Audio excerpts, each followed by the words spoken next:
이 술을 좀 제가 좀 먹는 편이었거든요.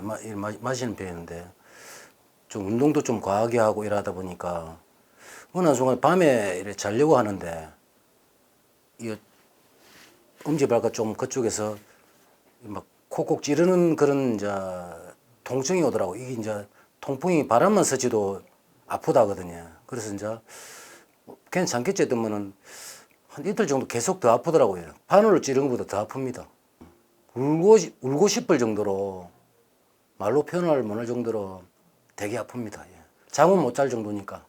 건강하게 그을리신 분인 것 같은데 술도 좀 드셨고 어느 날 밤에 이제 저런 증상들이 왔는데 울고 싶을 정도로 아프셨다고 말씀을 하십니다. 인터뷰에 응해 주셔서 선생님 감사합니다.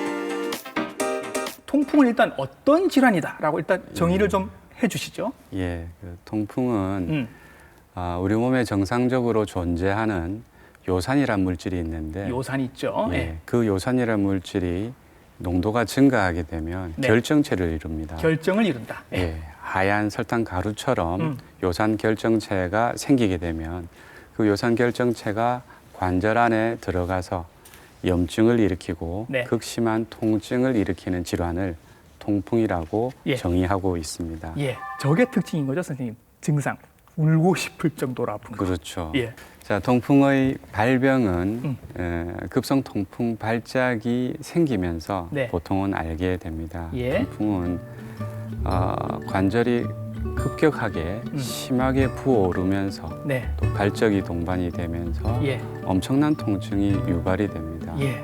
그래서 이러한 통증은 보통은 밤이나 새벽에 잘 나타납니다. 왜 밤에 굳이 올까요, 이게? 그것도 우리가 추정을 하는데 예. 체온이 좀 떨어지게 되면 예. 새벽에 체온이 좀 떨어지죠. 예. 특히 발끝에 있는 발끝이 심장에서 제일 차겠죠. 그렇죠. 제일 먼 부위에 그 부위가 네. 체온이 가장 떨어지는데 예. 그래 되면 요산의 용해도가 떨어지게 됩니다. 그렇군요. 그렇죠. 예. 그래 되면 결정체가 더 잘 형성이 되고 예. 그것 때문에 염증이 잘 생긴다. 주로 잘 생기는 건 이제 발가락. 발끝에 예. 발끝에 잘 생기고요. 엄지발가락 아래쪽입니다. 네. 중족지 관절이라고 하는데 그 관절에 제일 잘 생기고 그 다음에는 발목이라든지 네. 무릎, 팔꿈치 예. 자 이런 데서도 통풍이 잘 달라붙는 예. 그런 부위입니다. 주로 하체의 아래쪽이군요. 그렇죠. 예. 예. 그리고 첫 번째 발병에서는 보통은 한 일주일 정도 되면 예. 저절로 예. 좋아지는 그런 경향이 있습니다. 그래서 너무 아픈데 그냥 잘 참으시는 분들은 아 내가 무리를 했나 보다 하고 그냥 참고 넘기셔도 사실은 일주일 정도 지나면 좋아진다는 말인 저절로 거죠. 좋아지는 거죠. 근데 이게 다가 아니라는 게 중요합니다. 그렇죠. 요게 진행을 하거든요. 어떤 식으로 진행을 하는지 선생님의 진료실로 찾아가서 환자 입장이 돼서 한번 들어보겠습니다. 통풍은 크게 세 단계로 나눌 수가 있습니다. 제일 처음에는 증상은 없고 피 속에서 혈액 검사를 하면 통풍을 유발하는 물질인 요산만 증가되어 있는 상태가 되는데 이제 이때를 무증상의 고요산혈증이라고 합니다. 이 시기가 오래 지속이 되면 결국에는 급성 통풍 관절염이 생기게 되는 거죠. 이 급성 통풍 관절염이 생기면 무지무지해 많이 아픕니다. 환자분들이 계속 통증을 호소하게 되고요. 너무 아파서 제대로 걷지도 못하고 그래서 다양하게 힘들어하는 과정을 겪게 됩니다. 자, 그러한 통풍 관절염이 계속 한 번만 있는 게 아니고 여러 번 반복을 하게 되는 거죠. 자꾸만 재발을 하게 되고 재발하는 빈도가 점점 더 잦아지게 되고 강도도 점점 더 높아지게 됩니다. 그래서 급성 통풍 관절염이 제대로 치료가 안 되게 되면 결국에는 만성화가 되는 거죠. 만성 통풍 관절염이 되면 그때는 혈액에 있던 여러 가지 요산들이 뭉쳐져 가지고 결절을 형성하게 됩니다. 그래서 관절에 침착을 해서 관절을 파괴하게 되고 또 이 만성 결절성 통풍 시기에는 다양한 합병증이 동반이 됩니다. 자, 방금 이제 그래프를 보면서 설명을 해주셨습니다. 증상이 없는 기간이 있고 급성으로 오는 기간이 있고 이제 만성화되는 그런 기간이 있습니다. 요 급성 기간에 처음에 사실 딱 왔을 때 한 일주일 아프고 그냥 저절로 사라진다고 말씀을 하셨는데 그러면 그 다음 게 제 경우는 한참 있다 왔거든요. 예. 다른 분들도 그러신가요? 예, 보통은 급성 발작이 한번 생기고 나서 예, 한 1년에서 2년 정도 지난 다음에 예, 두 번째 맞아요. 발작이 1년 이상 지나서 온 예, 것 같아요. 네, 대부분이 이제 그렇게 나타납니다. 예, 근데 그 발작과 발작 사이에 네, 증상이 없는 시기가 있는데요. 그 시기를 간기 또는 간헐기라고 합니다. 근데 그 시기는 통풍이 없어진 게 아니고요. 예. 잠시 잠잠해진 상태, 숨고르기 하고 있는 상태다. 이거를 나았다고 착각할 수도 있겠네요. 그렇죠. 그렇죠. 그렇게 생각하면 예, 예. 안 됩니다. 음. 예. 그런데 이 재발이 반복이 되면서 특징이 좀 전에 그림에서 설명을 드렸다시피 예, 갈수록 강도가 세어집니다. 예. 그다음에 지속 기간은 길어지게 되죠. 길어지고 처음에는 한 일주일 정도에서 나았는데 이제는 막 2주, 3주 이렇게 간단 말이죠. 그렇죠. 네. 그런데 그런 상태가 지속이 되는 것을 바로 만성 통풍 관절염이라고 하죠. 네. 예. 근데 이렇게 만성화되었는데도 불구하고 적절하게 치료를 하지 않게 되면 네. 결국에는 요산 결절이 더 커지게 됩니다. 덩어리를 형성하게 되는 거죠. 네. 그렇게 형성된 덩어리를 통풍결절 또는 토푸스라고 하는데 통풍 결절. 그렇죠. 이 토푸스가 관절 내에 자리를 잡게 되면 예. 결국에는 관절 운동도 지장을 주고 통증도 지속적으로 유발을 하고 예. 관절을 파괴시킵니다. 예. 그래서 변형을 유발하게 되는 거죠. 음. 근데 이렇게 되지 않도록 네. 조기에 음. 치료를 시작하는 것이 중요하다고 할 수가 있습니다. 요거 보지 않으신 분들은 사실 어떻게 생겼는지 모르실 것 같아서 저희가 화면으로 준비했거든요. 같이 한번 보시죠. 예, 통풍이 가장 많이 발생하는 부위하면 뭐니 해도 중족지 관절이라고 해서 엄지발가락 바로 아래에 있는 요 관절을 가장 많이 침범합니다. 약 90%가 이 관절에 제일 먼저 나타나고요. 자, 그 밖에도 손가락이라든지 무릎이라든지 다른 관절을 침범을 할 수가 있습니다. 그리고 관절뿐만 아니라 연부 조직에도 침범할 수 있는데 연부 조직 중에서는 가장 많이 침범하는 것이 바로 귓바퀴입니다.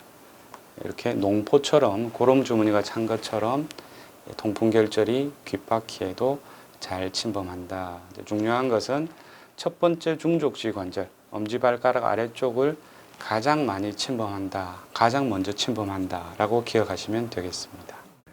네, 통풍 결절이 이제 저렇게 오면 사실상 만성적으로 관절염이 온 상태일 거고 그렇죠. 저런 경우에는 관절을 쓰는데도 문제가 있을 수도 있고 아플 수도 있고 심지어는 수술을 받는 경우까지 그렇죠. 예, 생길 수 있겠습니다. 근데 이제 더 중요한 얘기를 할 겁니다. 예.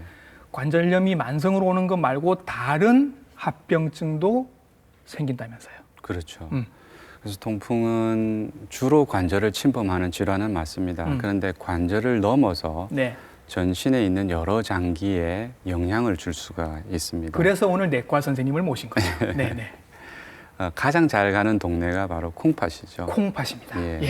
요산 결정이 콩팥의 실질에 침착을 하면서 급성 또는 만성적으로 예. 신기능 장애를 유발하기도 하고요. 예.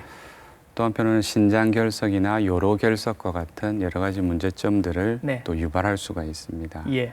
그뿐만 아니라 이 통풍이 대사증후군과 아까 연관이 있다고 말씀을 드렸는데 네. 그런 이유로 인해서 심혈관계 질환이라든지 뇌혈관계 질환과 같은 중요한 합병증을 유발을 할 수가 있기 때문에 네. 반드시 적절한 치료를 해야만 하는 그런 질환입니다. 선생님은 한눈에 아시겠지만 이제 검사가 가끔 필요한 경우도 있을 거란 말이죠. 그렇죠. 어떤 예. 검사들을 하시나요? 예, 통풍을 진단하는 가장 확실한 방법은 급성 통풍 발작이 있을 때 그 발작이 생긴 관절에서 주사바늘을 찌릅니다. 찔러서 관절액을 뽑아가지고 예. 그 관절액 안에 요산 결절이 있는지를 확인을 하게 됩니다. 예. 있으면 통풍을 확진을 할 수가 있죠. 네. 근데 그냥 현미경으로는 볼 수는 없고요. 예. 편광 현미경이라는 특수한 현미경을 사용해야지만 확인을 할 수가 있습니다. 편광 현미경. 그렇죠. 예. 그리고 우리가 흔히 외래에서 잘 시행하는 혈액 수치, 네. 요산 농도 수치는 급성기에서는 조금 정확성이 떨어집니다. 진단적 가치가 떨어지는 거죠. 예. 그 이유가 아까 급성기 때 올라갈 수도 있고 내려갈 수도 있다. 내려갈 수도 있다. 예, 예. 이제 그렇기 때문에 진단할 때 그냥 참고 사항 정도 예. 이제 그런 정도고 음. 또 다른 진단에 도움이 되는 그런 검사법들로는 관절 초음파라든지 CT 중에는 조금 더 특이한 독특한 CT가 있는데 이중 에너지 단층 촬영이라는 게 있습니다. 네. 이제 그런 검사법들을 통해서 예. 진단에 도움을 받고 있고 예. 근데 또 병원의 사정에 따라서 이런 네. 기계가 없는 경우들이 있습니다. 예. 개인 의원이라든지 이런 경우에는 또 임상적으로 진단하는 방법들이 있기 때문에 그것을 이용해서 진단하기도 합니다. 예. 이런 검사들을 하신답니다. 저희가 검사하시는 걸 따라가서 한번 봤거든요. 이런 검사들을 하신답니다. 자, 선생님 지금 하시고 계신 게 관절 초음파 검사죠. 초음파 검사요. 예. 예. 지금 환자분은 왼쪽 엄지 발가락 중족지 관절에 통풍이 왔던 분입니다. 예. 그래서 탐촉자를 중족지 관절에 저렇게 갖다 대면 네. 화면에서 이제 보이게 되는 거죠. 저는 잘 모르겠는데 일단 좀 있으면 화살표가 나옵니다. 예. 자, 화살표 저 부위가 예, 예. 통풍 결절 부위입니다. 아. 얼룩달룩하죠. 예. 하얀 점 같은 것들이 바로 요산 결절들이 들어가 있는 거예요. 현미경을 보시네요, 이번에는. 아까 그 관절액을 뽑아서 네. 자, 편광현미경을 통해서 관찰을 하고 있는 겁니다. 예, 뭐가 하얗게 나타나는데. 그렇죠. 자. 확대를 해보겠습니다.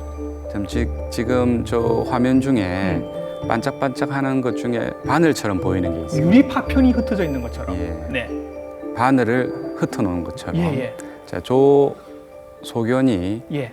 요산 결절을 편광현미경으로 봤을 때의 소견이라고 할 수가 있겠습니다. 그러면 실제로 저렇게 유리 파편이나 그 바늘처럼 이렇게 흩어져 있는 저 조각들이 우리 관절 안에서 우리 관절을 찌르고 있는 건가요? 염증을 유발하는 거죠. 염증을 유발한다. 그래서 그렇게 붓고 아파하던 거군요. 그렇죠. 예. 그러면 선생님 저거를 우리가 쪽집게로 이렇게 하나하나 뽑아낼 수가 없잖아요. 그렇죠. 치료는 그럼 어떻게 하시는 거예요? 자, 치료는 시기에 따라서 조금 다릅니다. 그래서 크게 두 가지로 나누는데 급성 통풍 발작이 있을 때는 예. 염증을 사겨주는 치료를 하게 됩니다. 염증을 줄여주는 치료를 하고요. 일단 염증이 있으니까 그렇죠. 그것 때문에 아픈 거니까. 그렇죠. 예. 또 만성기에는 요산 수치를 정상화시키는 치료를 하는 거죠. 요산 수치를 정상화시키는 예. 치료. 조금 더 자세히 설명드리자면 예. 급성 통풍 발작 시기에는 염증 때문에 관절에 불이 난 상태죠. 불이 활활 붙어 있기 때문에 활활 불이 탈 때. 예, 예. 불을 꺼야죠, 그렇죠? 그렇죠. 그래서 염증 사기는 약을 쓰게 됩니다. 예. 그때 사용되는 약이 콜키친, 네.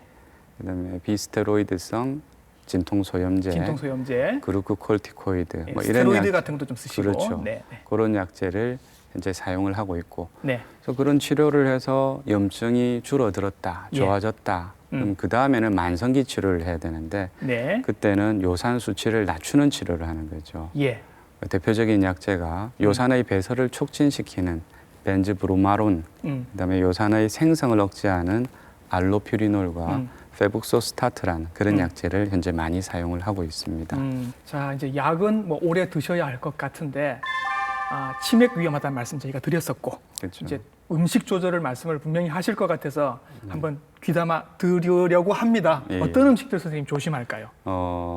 금주와 금연은 반드시 해야 되는 거고요. 예. 그다음에 술 대신 물은 많이 드시는 게 좋습니다. 물 많이 마시는 게 좋군요. 예. 예. 하루에 뭐 8잔, 양으로 치면 한 2, 3리터 정도 드시면 예. 몸속에 있는 요산을 좀 씻어내는 그런 효과를 기대할 수가 있습니다. 물이 요산을 배설시키는 효과가 그렇죠. 있다. 요즘은 이렇게 막 아이스 커피 같은 거 이렇게 텀블러에 담아서 계속 드시는 분들도 계시거든요. 네네. 커피는 선생님 어떻습니까? 커피도 좋습니다. 그래요? 차도 좋고 예. 대신 설탕이나 프림을 넣으면 안 됩니다. 이건 비만을 유발하겠죠. 그 성분 자체가 예. 또 통풍에는 안 좋기 때문에 예. 과당이나 이런 것들이 안 좋거든요. 과당이면 선생님 뭐 탄산이나 과일 주스 같은 것들도 그렇죠.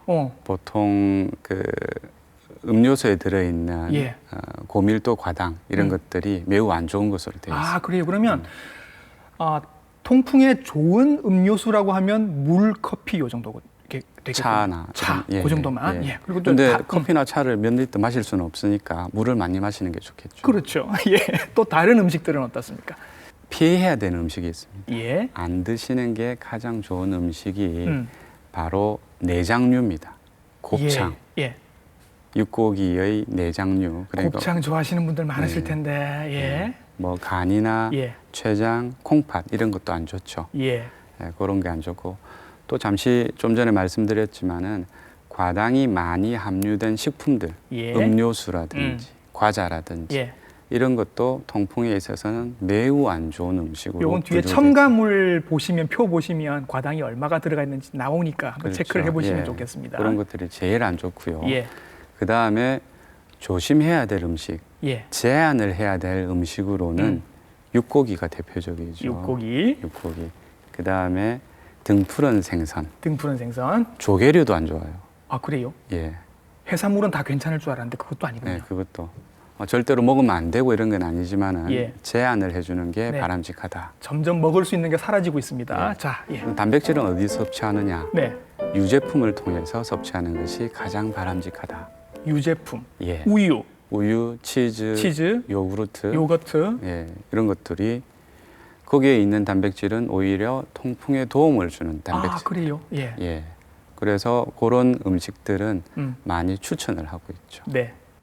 자, 그럼 통풍에 대해서 우리 많은 걸 알아봤습니다. 지금도 이제 통풍 약을 드시고 계신 분들이 굉장히 많으실 것 같아서 화면 지금 보고 계신 분들 중에서 그분들에게 하실 당부 말씀을 해주시면요.